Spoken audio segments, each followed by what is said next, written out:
if I can just take my politics hat off for a minute, which I think is important in the context of this conversation, and put on my theologian hat for a minute, actual social justice, legitimate social justice, that term was coined by the church in order to actually serve legitimately marginalized people, to help people who are legitimately oppressed, to serve the poor, to help actual refugees, to advocate for actual people who have been cast aside by their society for whatever reason, not to glorify and cement sin as normal in society or in the church, not to facilitate mass illegal activity under the guise of compassion that's actually trafficking children and babies across our southern border every day and bringing illegal guns and arms and drugs across our southern border every single day.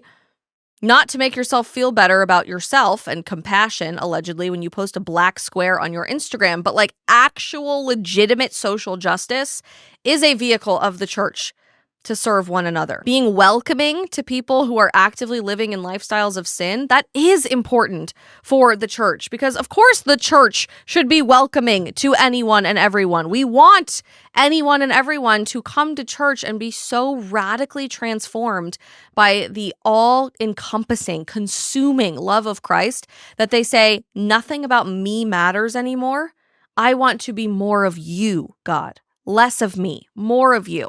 I'm going to leave the me thing behind and allow myself to be radically transformed by sanctification.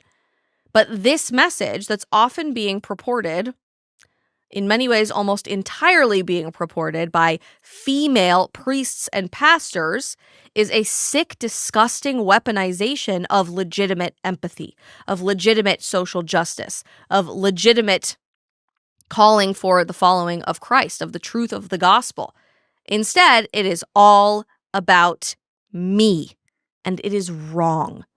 You guys might remember a few months ago, well, longer than a few months ago now, but the national prayer service that happened in January, I think it was the day after the inauguration, where the bishop of the Episcopal Church here at the National Shrine in Washington, D.C., gave quite the diatribe lecture behind the pulpit to President Trump and Vice President Vance and their families, lecturing them about what it means to be a good Christian. This clip is hilarious to me every time because you can see JD Vance start to almost laugh. He's the most uncomfortable, like shifting in his seat, and Usha is like, stop it, honey, stop it.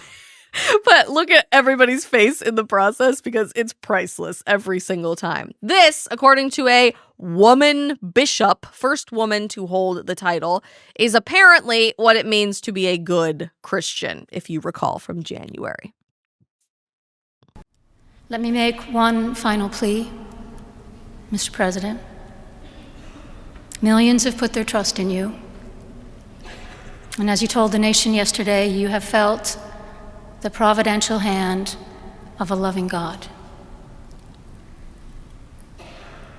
In the name of our God, I ask you to have mercy upon the people in our country who are scared now.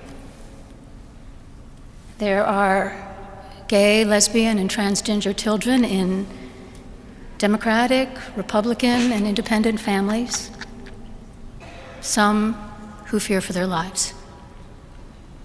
And the people who pick our crops and clean our office buildings, who labor in poultry farms and meat packing plants, who wash the dishes after we eat in restaurants and work the night shifts in hospitals, they may not be citizens or have the proper documentation, but the vast majority of immigrants are not criminals. May God grant us the strength and courage to honor the dignity of every human being, to speak the truth to one another in love, and walk humbly with each other and our God for the good of all people in this nation and the world. Amen.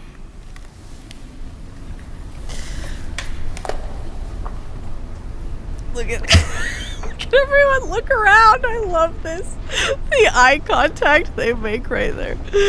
Oh my gosh. Look, I laugh. And I don't want it to seem like I'm laughing at the premise of what she's talking about, because on the surface, right, everything that she's saying on the surface is like, yes, every Christian should get behind that. Be kind and merciful to every single person. Be welcoming to people. Care for those who are marginalized. If people are afraid, help them not to be afraid. I mean, these are all very basic Christian tenets. But the second you go like barely underneath the surface, her solution to helping scared children is to just castrate them, to cut their genitalia off.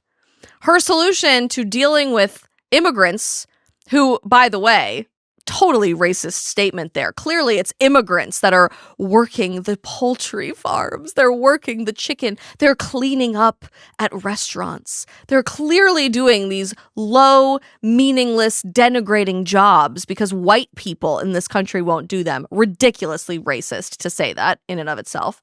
Her solution to that is just to allow for open borders and to allow for cartels to traffic things into our country completely unchecked. That's what mercy looks like to individuals like this. I took a screenshot, actually, if I remember correctly, of all the faces right when she starts going down this diatribe. I want to throw it up for you because it's so good. The number of times JD looked over at Usha during this conversation and she's just like ignoring him because she knows the second she looks at him, he's going to lose it. Look how frustrated he looks. Tiffany is like not having it. Side eye, absolutely not. Laura and Eric are just desperately trying to remain unemotional. Ivanka's like, what the heck is going on? But JD's face is like the most priceless thing I've ever seen in my life. Is this what the leadership of female bishops is supposed to look like? Something I've referenced over the last couple of years several times in my content before, but frankly bears repeating now as well because of just how truly insane it is a female pastor at a church, a Lutheran church. I believe this is in Minnesota, but I could be wrong. I know it's in the Midwest. Who decides, in our congregation, we're not going to recite the Apostles' Creed or the Nicene Creed because that's not actually what we believe in as Christians.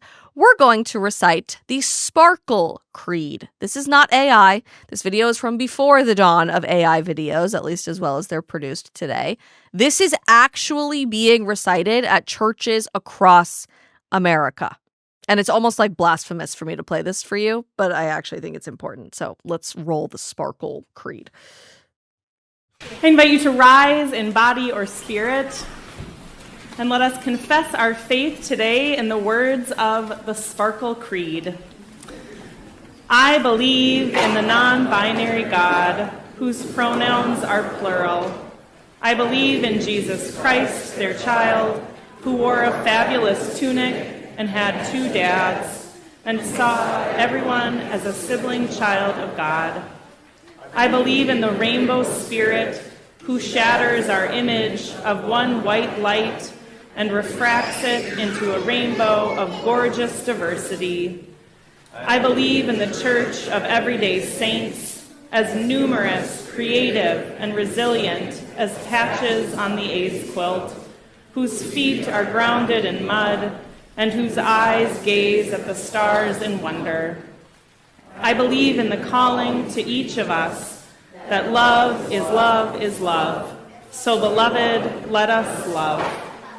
I believe, glorious God, help my unbelief. Amen. Actually recited at churches across America. Back to the church insanity in just a moment, but first, a message from our friends at Meta. Meta is investing in people and communities across the United States to lead the nation in innovation and opportunity. They recently committed over $600 billion to strengthen communities, create meaningful workforce expansion opportunities, and build out the next generation of AI technology and AI infrastructure. But this goes way beyond just technology. It's about real impact on real people. It means supporting new jobs that enable enable parents to provide for their families in their hometowns, giving them more moments to spend time with their loved ones. It means stronger local economies where small businesses can thrive and building the kind of future where our children will have incredible opportunities. This investment reaches into every corner of our country, from new job opportunities being built in local communities to workforce training programs that will help prepare Americans for tomorrow's careers. And as they build out the next generation of AI technology, we're building a stronger and more prosperous America.